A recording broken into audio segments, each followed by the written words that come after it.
Добрый вечер, уважаемые коллеги, уважаемые друзья. Как всегда, воскресенье, проект Forex Times и я, Дэн Стрелков. И уже традиционно приглашаю вас в комьюнити Forex Times, где вы найдете прогнозы, где вы найдете торговые рекомендации, чат, обучение, консультации и все, что вам до сегодняшнего дня не хватало, а также вы найдете комплексный анализ, познакомитесь с ним и научитесь ему же. А комплексный анализ включает не только волновую теорию Ральфа Эллиотта, по которой мы видим структуру, вероятную структуру рынка и ищем паттерны для входа на покупку или продажу, но также вы познакомитесь с данными Чикагской товарной биржи по ожиданиям профессиональных участников рынка, а также познакомитесь с отложенными ордерами и со скоплениями стоп-лоссов толпы, а также познакомитесь с данными по открытым текущим позициям толпы, а именно по их убытку и прошу прощения, убытку и прибыли текущим. А это означает, что вы прекрасно будете видеть, куда с большой вероятностью будет в ближайшем краткосрочном и среднесрочном периодах двигаться рынок, так как вы прекрасно знаете, что в подавляющем большинстве случаев рынок движется против толпы. Я думаю, это вы не единожды слышали и где-то читали. Так вот, в комьюнити Forex Times мы изучаем, смотрим и анализируем данные толпы, мы видим, какой процент покупателей или продавцов, где скопление отложенных ордеров, а самое главное, где крупные скопления стоп-лоссов покупателей или продавцов, которые цена очень любит кушать. А также мы видим соотношение покупателей и продавцов по каждому торговому инструменту, с которым работаем, и видим их текущую прибыль и убыток. И вы прекрасно понимаете, что если у покупателей убыток, скажем так, процентов 60-65, то какой смысл рынку расти? Чтобы что, покупателям отдать их деньги, то есть превратить убыток покупателей в их прибыль и сказать: вот, пожалуйста, толпа, возьмите деньги? Конечно же нет. Рынку с большой вероятностью наиболее выгодно идти против толпы до такой степени, что пока толпа либо не получит маржин-колы, либо не начнет закрывать ордера по стоп-лоссу, либо просто уже морально выдохнется и не сможет уже открывать ордера на покупку. Ну что же, приходите в комьюнити Forex Times, всему этому вы научитесь, все это увидите, а в чате комьюнити, разумеется, мы обо всем об этом разговариваем каждый день. Ну, а сегодня, как всегда, вероятное движение торговых инструментов, трех торговых инструментов, собственно, у нас будет евро-доллар, золото и канадский доллар по канадскому доллару. Там появилась возможность для входа в рынок на продажу, потому что есть большая вероятность снижения рынка как минимум там на 150-200 пунктов, либо на гораздо большее значение. Но об этом все по порядку. Итак, друзья, евро-доллар, существует мнение, что как будто бы евро-доллару еще не хватает одной волны, одной пятой волны, для того, чтобы закончить пятиволновую нисходящую импульсную структуру, после чего уйти на коррекцию и продолжить большое снижение. Но, друзья, как правильно заметил наш один коллега, что на дневном таймфрейме все это выглядит очень красиво, а на 4-часовом таймфрейме есть очень большие вопросы. И про эти вопросы я даже вам говорил несколько недель назад с точки зрения того, что на 4 часах прекрасным образом виден треугольник, а треугольник, вы знаете, это предпоследняя волна.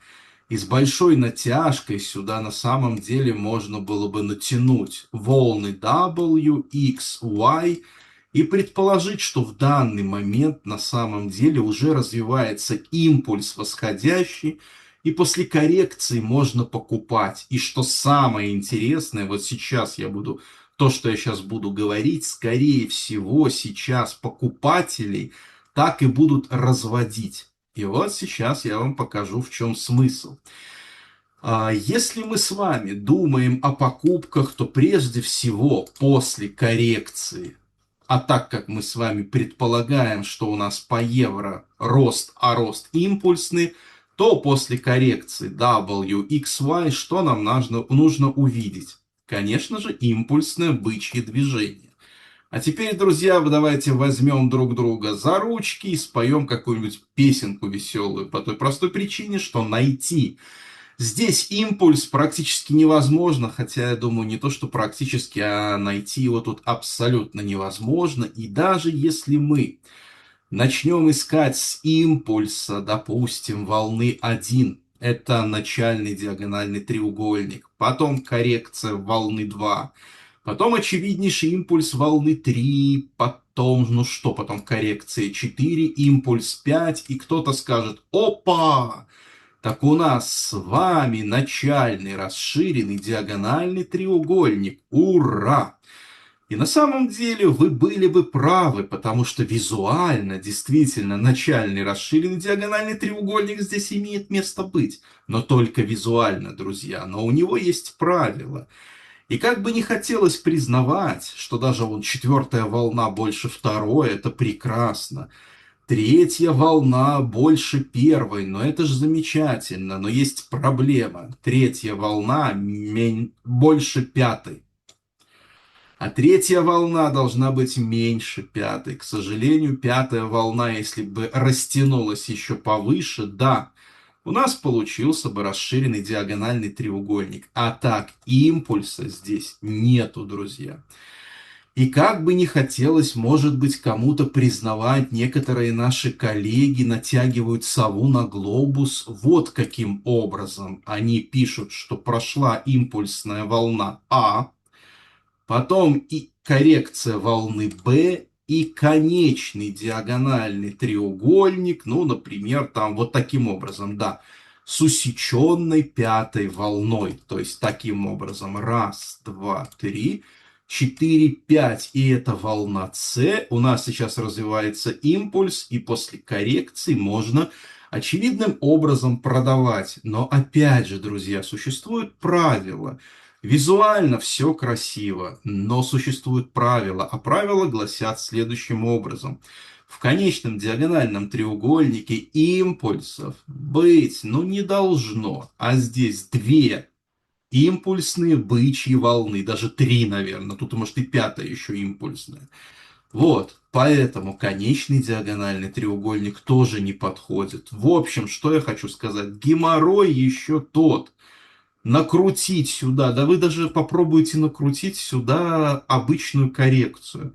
Что-то не очень что получается. Однако, и вот сейчас очень интересный момент. А если мы предположим, что коррекция еще не закончилась, у нас волна А, далее коррекционная волна Б, импульсная волна С, и это W, далее X, а далее, внимание, импульсная волна А, коррекция волны Б, импульсная волна С, и это волна Y, и мы улетаем вниз. О! И вот я вначале вам говорил про разводку, что рынок мог бы развести сейчас людей, которые надеются, что импульс коррекции и продолжение роста, то есть развести толпу на покупку, показав импульс вверх. На самом деле этот импульс может быть ничем иным, как окончанием, собственно, двойного зигзага, после чего разворот вниз. И это был бы очень интересная, классная вещь для разводки именно покупателей. Покупатели могут повестись на этот импульс и после коррекции к 50% по сетке Фибоначчи или к 62% по сетке Фибоначчи начать покупать. И это было бы превосходно, если бы покупатели начали покупать, а мы с вами наоборот будем продавать. и заберем деньги у толпы. Вот это было бы превосходно, друзья. Поэтому на ближайшую торговую неделю основной план — это все-таки дождаться возможной, друзья, возможной коррекции еще в волне С, волны Y. И, кстати говоря, 72 миллиона долларов опционных контрактов Call нам в помощь. 114 миллионов мы прекрасно видим, как отработали. Здесь было 139 миллионов, но, к сожалению, по ним экспирация прошла, они уже не живые, хотя цена все равно помнит этот уровень, поэтому здесь можно, в принципе, взять вот так вот два уровня, от которых с большой вероятностью рассматривать продажи. Это основной вариант. Но есть еще вариант, который предполагает, что все-таки финансовый рынок — это рынок, который хочет развести абсолютно всех. Поэтому никакого роста не будет, и рынок просто-напросто полетит вниз на обновление минимального значения. И тогда раз, два, три, четыре, пять, и уже будем, друзья, искать именно разворот в бычьем направлении, уже будем покупать. У нас в комьюнити уже выставлен отложенный ордер buy лимит, исходя из крупных скоплений опционных контрактов put, недельных опционных контрактов put. Здесь очень хорошие крупные скопления. Здесь и 439 миллионов долларов было, и 70 миллионов долларов. А это, на секундочку, полмиллиарда долларов, собственно говоря. В данный момент здесь достаточно крупные есть скопления опционных контрактов. По некоторым экспирация уже прошла, и они уже не живые.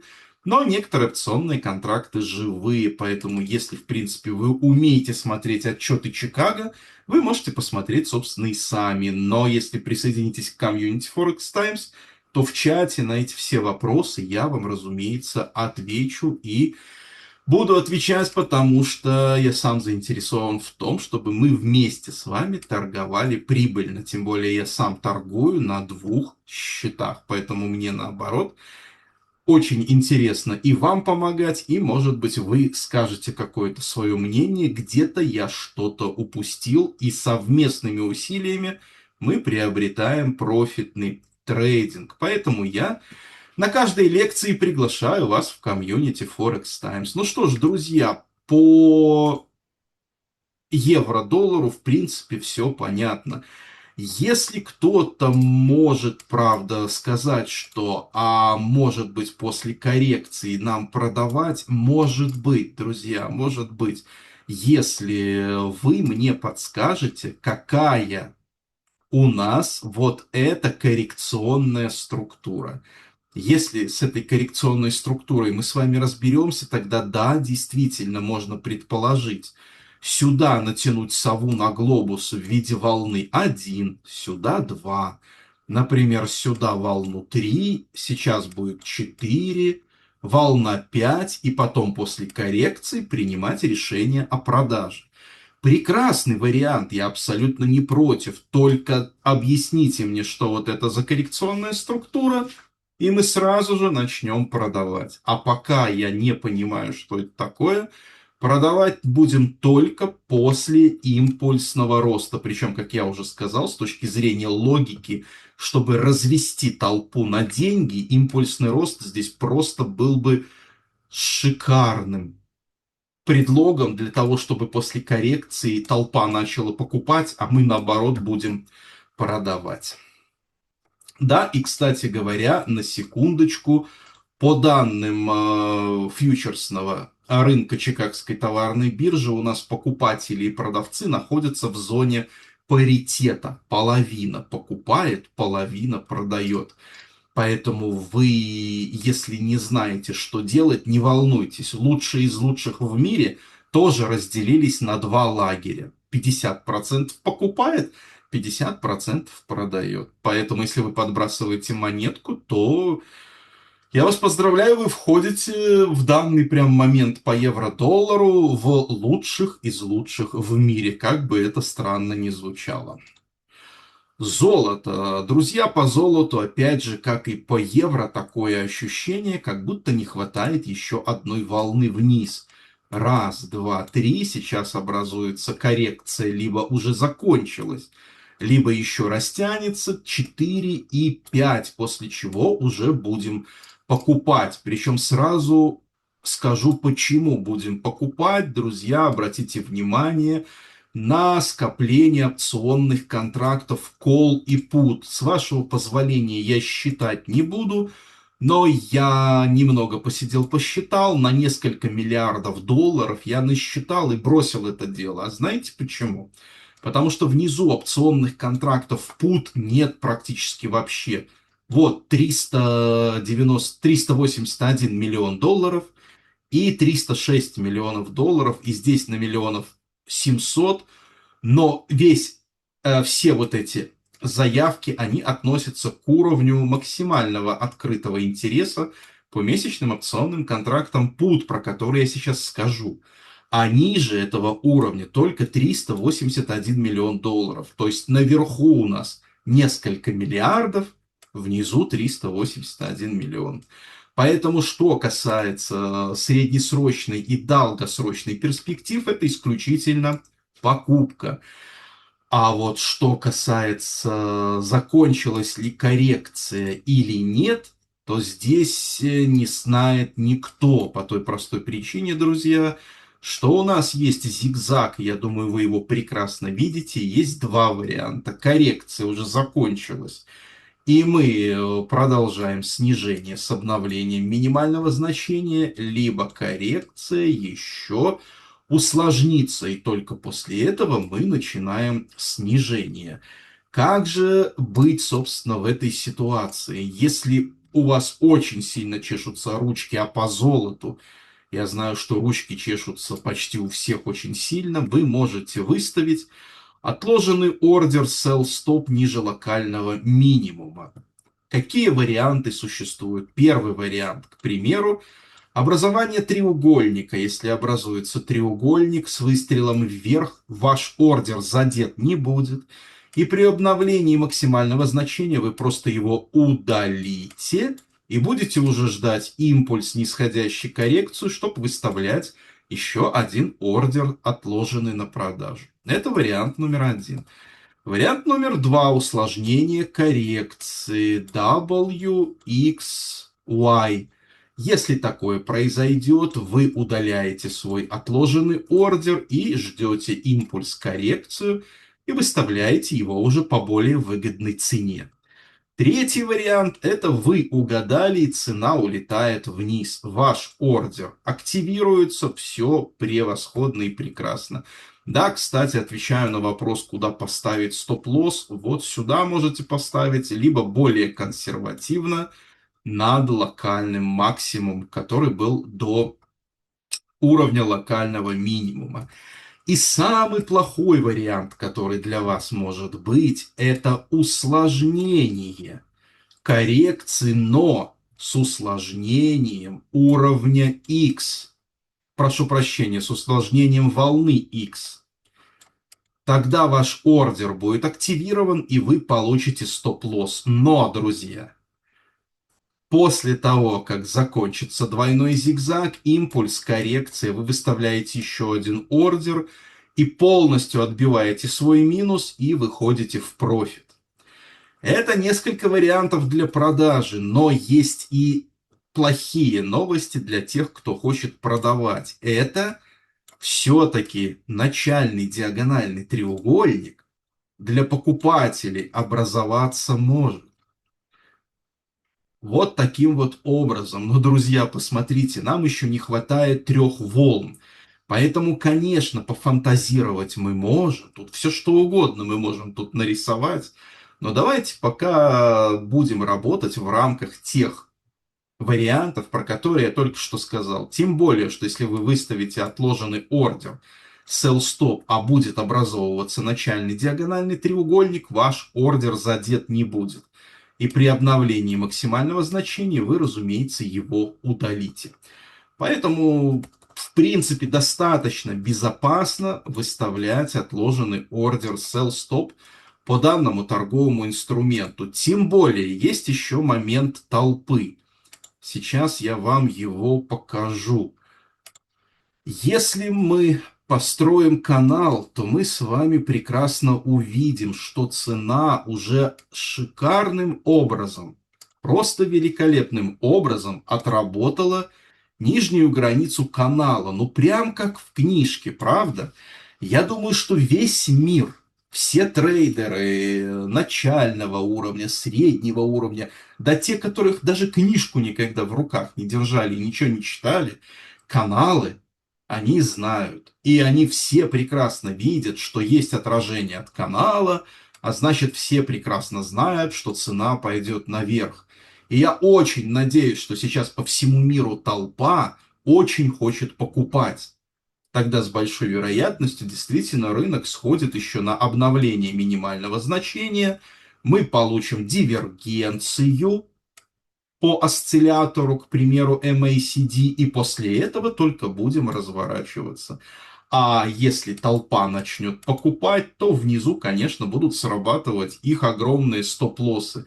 И высвобождающаяся огромная ликвидность как раз будет по вкусу профессиональным участникам рынка, которые будут входить на покупку. Но это уже история следующих месяцев, наверное, пока нам необходимо все-таки рассматривать продажу и надеяться на то, что цена действительно упадет. И в данный момент этому может поспособствовать данные фьючерсного рынка Чикаго, по которым мы видим уменьшение покупателей на 12%.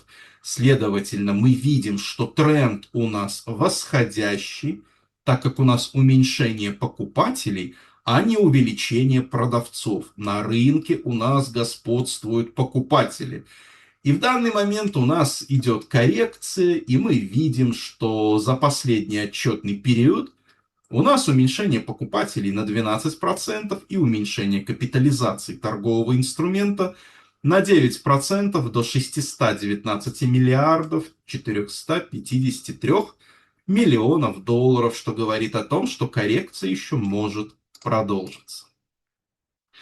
И теперь канадский доллар. По канадскому доллару я сказал, что, разумеется, мне очень нравятся продажи, и я сразу покажу почему. Я сразу покажу почему по данным Чикаго. А именно по данным Чикаго вы видите, что максимально открытый интерес по месячным опционным контрактам Call, который является сильным уровнем сопротивления, был ценою пробит. И был ценою пробит достаточно сильно и четко. И что самое интересное, профессионалы до сих пор не переписали данный уровень наверх. Еще раз подчеркиваю, этот уровень является уровнем сопротивления.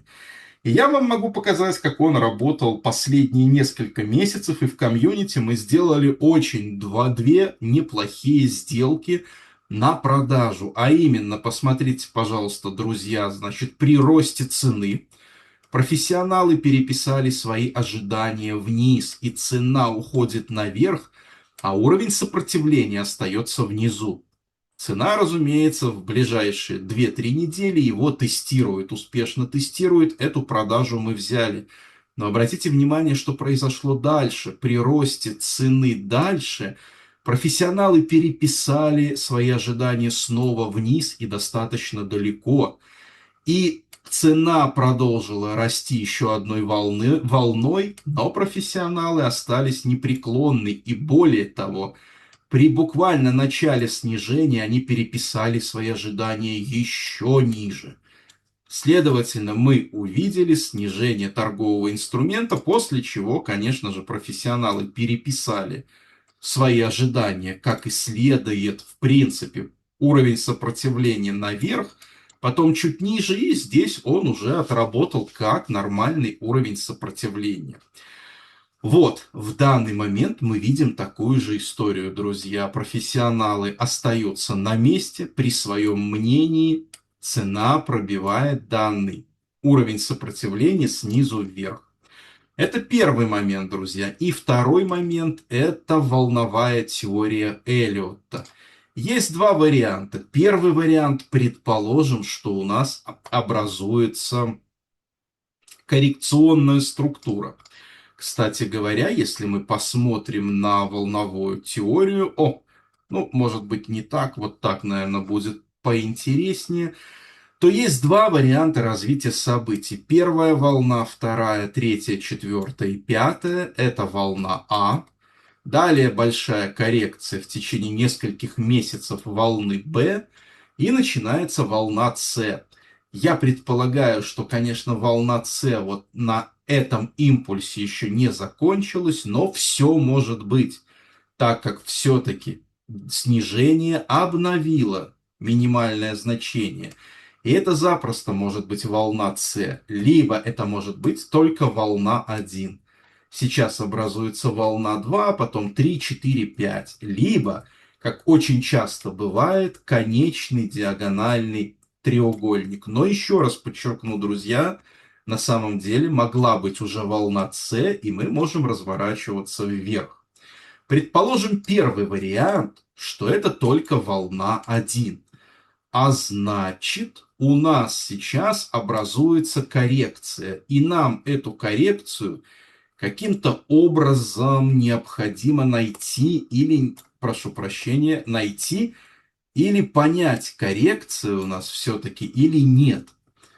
Мы видим с вами прям очевиднейший, казалось бы, импульс вверх. С чего же у нас коррекция началась? Ой, так, значит, А, Б, С. Да, в принципе, здесь можно изображать W, X и изображать уже волну Y и разворачиваться вниз.